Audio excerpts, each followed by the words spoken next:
Construction అనగానే మనం చాలా జాగ్రత్తలు తీసుకుంటా ఉంటాం. మంచి క్వాలిటీ మెటీరియల్స్ తీసుకోవాలని. అలాంటి కన్‌స్ట్రక్షన్‌లో సిమెంట్ ఎంత మేజర్ రోల్ ప్లే చేస్తుందో మనందరికీ తెలుసు. బట్ ఈ సిమెంట్స్‌లో చాలా గ్రేడ్స్ అండ్ టైప్స్ ఉన్నాయని మీకు తెలుసా? జనరల్‌గా సిమెంట్స్ మనకి 2 types OPC and PPC. OPC అంటే ఆర్డినరీ పోర్ట్‌లాండ్ సిమెంట్, పీపీసీ అంటే పోజిలానా పోర్ట్‌లాండ్ సిమెంట్. ఓపీసీ మనకి 3 గ్రేడ్స్‌లో అవైలబుల్‌గా ఉంటుంది. 33, 43 అండ్ 53 గ్రేడ్స్.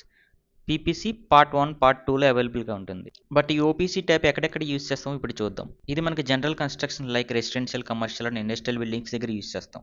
అలాగే bridges, highways and high rise బిల్డింగ్స్‌కి యూజ్ చేస్తాం. జనరల్‌గా ఇది క్విక్ సెట్టింగ్ టైమ్ రిక్వైర్మెంట్ ఉన్న ఏరియాస్ దగ్గర, హెవీ లోడ్స్ ఉండే ఏరియా దగ్గర, హై కంప్రెసివ్ స్ట్రెంత్ రిక్వైర్మెంట్ ఉన్న ఏరియాస్‌లో యూజ్ చేస్తాం. Whereas PPC type mass concrete works like dams, retaining walls and also hydraulic structures like canals, ditches ఇలాంటి ఏరియాస్‌లో. ఈ పీపీసీ టైప్ స్లోగా సెట్ అవుతుంది. Whereas compared to OPC cement. అది ఎందుకంటే కాంక్రీట్ క్యూరింగ్ టైంలో హీట్ ఆఫ్ హైడ్రేషన్ అనే ప్రాసెస్ స్టార్ట్ అవుతుంది. Mass concrete works like dams, retaining వాల్స్‌లో హీట్ ఆఫ్ హైడ్రేషన్ ఎక్కువైతే ఆ హెవీ హీట్ ఆఫ్ హైడ్రేషన్ వల్ల థర్మల్ క్రాక్స్ డెవలప్ అయ్యే ఛాన్సెస్ ఉంటాయి. అందుకే మాస్ కన్స్ట్రక్షన్ ఏరియాస్‌లో పీపీసీ టైప్ యూజ్ చేస్తారు. అండ్ అలాగే ఈ టైప్ కెమికల్ అటాక్స్‌ని కూడా రెసిస్ట్ చేస్తుంది.